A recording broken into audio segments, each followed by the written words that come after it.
Colleagues, this is a momentous occasion, the fall of Saigon, and it's appropriate that we actually do have two resolutions today to acknowledge this important day of remembrance. I remember it very well. I was a cadet on April 30th of 1975, and when we heard what was happening, the cadets all gathered in the day room along with our instructors and our teachers, military officers, all of whom had fought in Vietnam.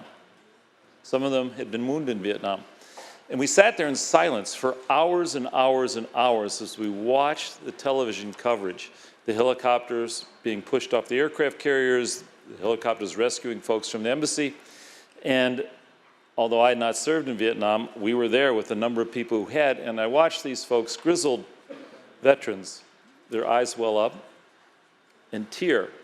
No doubt, this was the first time we as Americans had ever experienced anything like this, And so we remember those 58,523 individuals who gave the ultimate sacrifice, and the thousands and thousands who are still making that sacrifice today, as well as their families, and those who are still unaccounted for. We recognize the sacrifice of the Vietnamese American community, and in particular, those who fled Vietnam. Today is a special day here because we honored and recognized the victims of the Holocaust and the remembrance of the Holocaust, man's inhumanity to man. And just as that absolutely horrendous historic event in some ways was repeated, we did not learn the lessons. Some of us didn't learn the lessons, and 500,000 fled Vietnam. 50% of them died as boat people. 50% of them died as boat people.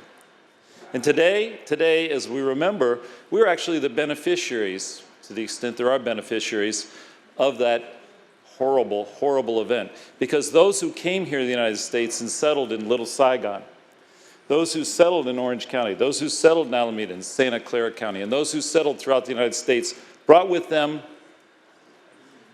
a determination and a character to improve their lives, the lives of their children, and our lives. We've been the beneficiary. I started representing Little Saigon in 1990, just 15 years after 1975. And the vitality of that community and their resilience and all the things they brought to us culturally, culinarily, economically, have made such a huge difference in so many lives. And so today it is appropriate that we as a state thank them and remember that sacrifice, both of the Americans as well as the Vietnamese. And with that, I ask all of you to join in recognition and support SCR 4.